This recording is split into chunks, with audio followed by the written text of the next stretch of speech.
Let's be clear, Toyota knows how to build a winner. The RAV4 didn't become America's best-selling SUV by accident. It's long been dependable, efficient, and a safe choice in the crossover market. But the all-new 2026 model brings changes that not everyone is thrilled about. In fact, there are several updates that could make longtime fans think twice. In this video, we're breaking down 8 things you might not like about the next-gen 2026 RAV4. Reason number 8, no more gas-only option. For many buyers, that's a deal-breaker. The beloved naturally aspirated 2.5-liter engine, famous for its rock-solid reliability and simplicity, is gone. Starting in 2026, Toyota has officially dropped the pure gasoline RAV4, committing fully to electrified powertrains. Your choices now are a 226 horsepower hybrid with front-wheel drive, a 236 horsepower hybrid with all-wheel drive, or a 320 horsepower plug-in hybrid, which no longer carries the Prime name but still delivers impressive performance. These systems are stronger and more efficient, but not everyone is celebrating. Plenty of long-time RAV4 owners value the proven durability of a traditional gas engine. No batteries, no regenerative braking, no software layers, just a simple motor that could last 15+ years with proper maintenance. Hybrids add more weight, more complexity, and less DIY friendliness. And while Toyota avoided a turbo for now, a relief for many reliability-focused buyers, completely removing the gas option leaves loyal fans behind, especially those in rural areas or those who keep cars for over a decade. To make matters worse, plug-in buyers face another headache. Instead of adopting Tesla's sleek NACS charging port, Toyota is sticking with outdated connectors. The XSE and Woodland trims use CCS, while the SE and GR Sport PHEVs rely on the old J1772. That means no direct access to Tesla's vast supercharger network without clunky adapters, no true plug-and-go convenience, and uncertain charging reliability on long trips. In short, no gas engine, no NACS, and for many shoppers, no thanks. Reason number 7, the death of physical buttons. This one stirs up debate. Toyota has followed the industry trend of replacing traditional HVAC and media controls with touchscreen menus, and not everyone's on board. Supporters argue it looks sleek, futuristic, and matches today's design language, but critics see it as a real safety concern. Here's why. When you're cruising at 75 miles per hour and need to adjust the fan speed or switch on the heated seats, you should be able to do it by feel, without taking your eyes off the road. Big, chunky knobs make that easy. You can find them with gloves on, reach them from the passenger seat, and operate them without thinking. With touchscreens, you're forced to dive into menus or tap small icons, an awkward, distracting process, especially in winter traffic with gloves on. Even brands like Hyundai and Kia, known for pushing high-tech features, have started bringing physical buttons back after customer backlash. Toyota, on the other hand, is moving in the opposite direction, and it's leaving some of their most loyal buyers frustrated. Reason number 6, the tiny shift-by-wire toggle. Remember when shifting gears meant grabbing a solid lever and clicking it firmly into place? The 2026 RAV4 replaces that familiar motion with a small electronic shift-by-wire toggle, and opinions are split. Toyota argues it frees up space, looks modern, and blends seamlessly with the redesigned center console. And sure, that's true, but many drivers find comfort in a physical shifter, something sturdy you can grab, feel, and confidently slot into drive, reverse, or park. The new toggle lacks that tactile reassurance. For those who've been shifting the same way for decades, it can feel unintuitive, disorienting, or just plain frustrating, especially when combined with the growing trend of touch-sensitive controls everywhere else. Reason number 5, too many choices, too much confusion.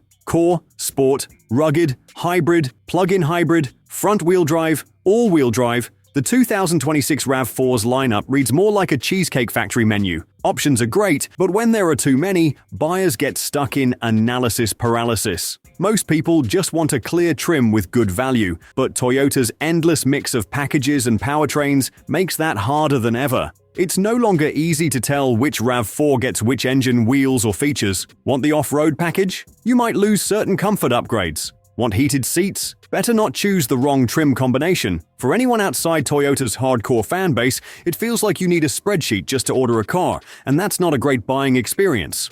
Reason number 4, styling that isn't for everyone. Design is always subjective, but the 2026 RAV4's new look is definitely splitting opinions. Some call it bold and rugged, others say it looks like a Nissan Rogue cosplaying as a Tacoma. The grille? Depending on who you ask, it's either a cheese grater, a brick wall, or something you'd expect to find bolted to a backyard BBQ. That blocky, truck-inspired face might win over some buyers, but it alienates those who prefer smoother, car-like lines. Inside, the feedback isn't much better. Some say the cabin feels like a cardboard box. Others compare it to a Lego set built 5 minutes before company arrived. And that strange cutout under the main screen. It looks less like a storage area and more like someone forgot to finish installing the stereo. Toyota once won loyalty with simple, timeless design. This time around, the look is louder, sharper, and already chasing away some longtime fans. Reason number 3. All-wheel drive isn't standard anymore. For an SUV built on utility, this is a big step backward. On several core trims, all-wheel drive is no longer included. Instead,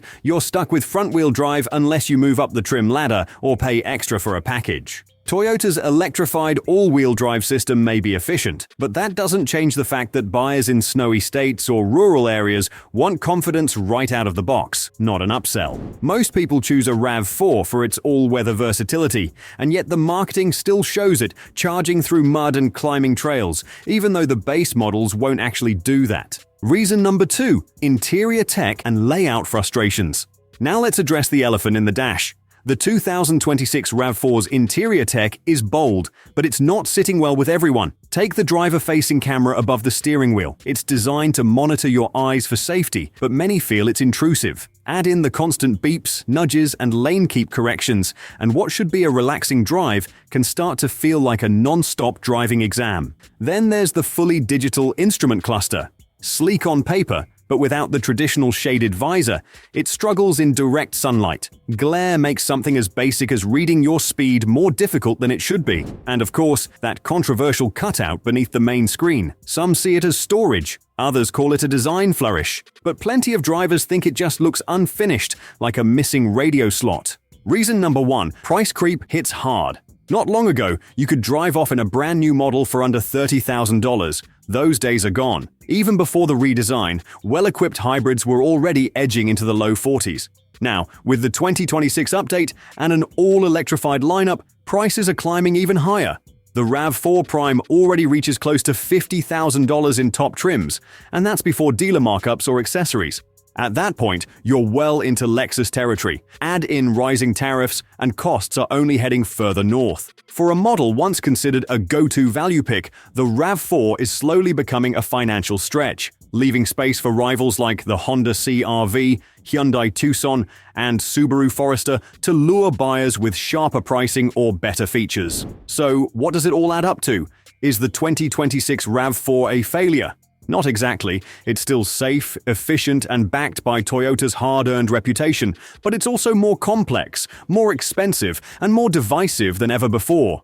For buyers in 2026, there are more choices than ever in the compact SUV market. The RAV4 will still sell in huge numbers, but it's no longer the automatic go-to it once was. So, what do you think? Are these changes deal breakers, or would you still consider the new RAV4? Let us know in the comments, and if this breakdown was helpful, hit the like button and subscribe for more.